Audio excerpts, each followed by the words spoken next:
ইমাম সাহেবের সুন্দরী স্ত্রীকে মাস্তান যুবক কুপ্রস্তাব দেয়। তারপর কি হয় গল্পটি শুনুন। এটি একটি ইসলামিক গল্প। বাগদাদ শহরে এক মসজিদে ইমাম সাহেবের স্ত্রী ছিল অত্যন্ত সুন্দরী, রূপবতী এবং সুনয়না। স্থানীয় এক মাস্তান যুবক হঠাৎ একদিন ইমাম সাহেবের স্ত্রীকে দেখে তার প্রতি ভীষণ আসক্ত হয়ে পড়ল এবং তাকে রীতিমতো বিরক্ত করতে লাগলো। একদিন ইমাম সাহেবের বাড়িতে প্রবেশ করে যুবক বলল, হে সুন্দরী মহিলা, আমি ইতিমধ্যে তোমার প্রতি খুবই দুর্বল হয়ে পড়েছি, তাই আমার কামনা পূরণ করার জন্য তোমাকে প্রস্তাব দিচ্ছি। তুমি কি আমার প্রস্তাবে রাজি? মাস্তান যুবকের প্রস্তাব শুনে মহিলা ভয়ে আতঙ্ক হয়ে গেলেন। রাতে ইমাম সাহেব ঘরে ফিরলে তিনি তার কাছে যুবকের কথা বর্ণনা করলেন।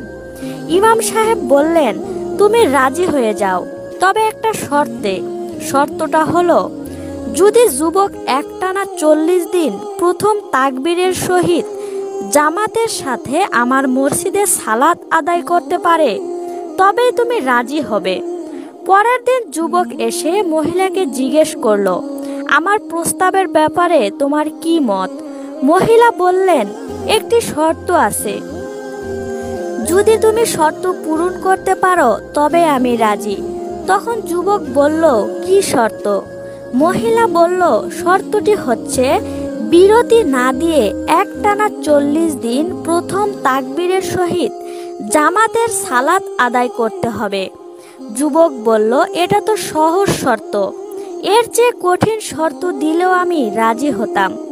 যুবক পরদিন অজু করে সুন্দর পোশাক পরে সালাত আদায় করতে আসলো। ইমাম সাহেব সালাতের পর মুনাজাত করে বললেন, হে আল্লাহ, এক পথহারা যুবককে তোমার দরবারে এনেছি, এখন পথ প্রদর্শনের মালিক তুমি।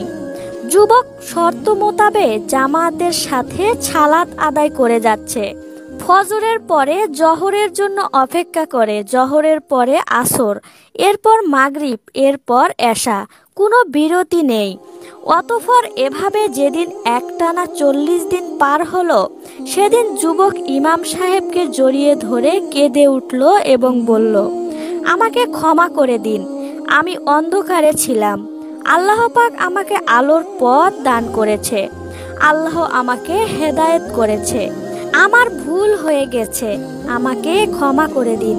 তখন ইমাম সাহেব যুবককে সাথে নিয়ে আল্লাহর কাছে হাত তুলে দোয়া করলেন, হে আমাদের পালনকর্তা, সরল পথ প্রদর্শনের পর তুমি আমাদের অন্তরকে আর কঠিন করে দিও না এবং তুমি আমাদের করুণা দান করো।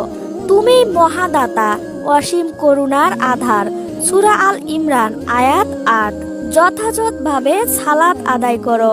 নিশ্চয় সালাত অশ্লীল ও খারাপ কাজ থেকে বিরত রাখে। আল্লাহর শরণই সর্বশ্রেষ্ঠ। তোমরা যা করো তা আল্লাহ অবগত।